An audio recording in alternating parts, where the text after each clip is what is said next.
Welcome back. ಸರಗಳ್ಳತನವನ್ನೇ ಕಾಯಕ ಮಾಡಿಕೊಂಡಿದ್ದಂಥ ಕಳ್ಳರ ಬಂಧನವಾಗಿದೆ. ರಸ್ತೆ ದಾಟಲು ನಿಂತಿದ್ದಂಥ ಮಹಿಳೆಯ ಸರ ಕದ್ದಿದ್ದ ಖದೀಮರು ಅಜಿತ್ ಅಲಿಯಾಸ್ ಡೋರಿಯಂತೆ, ಶಂಭು ಅಲಿಯಾಸ್ ಉಂಗಾ ಇವರಿಬ್ಬರು ಕೂಡ ಬಂಧಿತ ಆರೋಪಿಗಳಾಗಿದ್ದಾರೆ. ಇದೇ ತಿಂಗಳು 8ರಂದು ಎಂಜಿ ರಸ್ತೆಯಲ್ಲಿ ಕಳ್ಳರ ಕೈಚಳಕವನ್ನ ತೋರಿಸಿದ್ರು. ಬೈಕ್ನಲ್ಲಿ ಬಂದು ಮಹಿಳೆಯ ಮಾಂಗಲ್ಯ ಸರವನ್ನ ಎಗರಿಸಿ ಎಸ್ಕೇಪ್ ಆಗಿ ಹೋಗಿದ್ರು.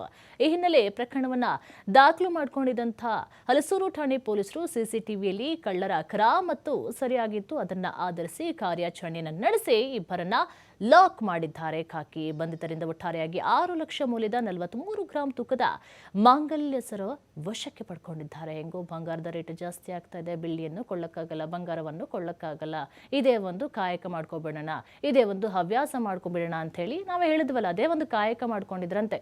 ಎಷ್ಟು ಚಿನ್ನವನ್ನು ಎಗರಿಸಿದ್ದಾರೆ, ಎಷ್ಟು ಅಮಾಯಕರ ಚಿನ್ನವನ್ನು ಎಗರಿಸ್ಕೊಂಡು ಪರಾರಿ ಆಗೋದಕ್ಕೆ ಪ್ರಯತ್ನ ಪಟ್ಟಿದ್ರು ಗೊತ್ತಿಲ್ಲ. ಎಲ್ಲ ದೃಶ್ಯಗಳು ಕೂಡ ಸಿಸಿಟಿವಿಲಿ ಸರಿಯಾಗಿರುವಂಥದ್ದು. ರಸ್ತೆ ದಾಟೋದಕ್ಕಂತ ಹೇಳಿ ಪ್ರಯತ್ನ ಪಡ್ತಾ ಇದ್ದಂಥ ಮಹಿಳೆಯ ಮಾಂಗಲ್ಯ ಸರವನ್ನ ಎಗರಿಸಿ ಪರಾರಿ ಆಗೋದಕ್ಕೆ ನೋಡಿದ್ರು. ಇದು ಪ್ರಕರಣ ಕೂಡ ದಾಖಲಾಗಿತ್ತು. ತದನಂತರ ಸಿಸಿಟಿವಿಯ ಎಲ್ಲ ದೃಶ್ಯಾವಳಿಗಳನ್ನ ಗಮನಿಸಿ ಪೊಲೀಸರು ಕಾರ್ಯಾಚರಣೆಯನ್ನು ನಡೆಸಿ ಈಗ ಆರೋಪಿಗಳು ಬಲೆಗೆ ಬಿದ್ದಿದ್ದಾರೆ.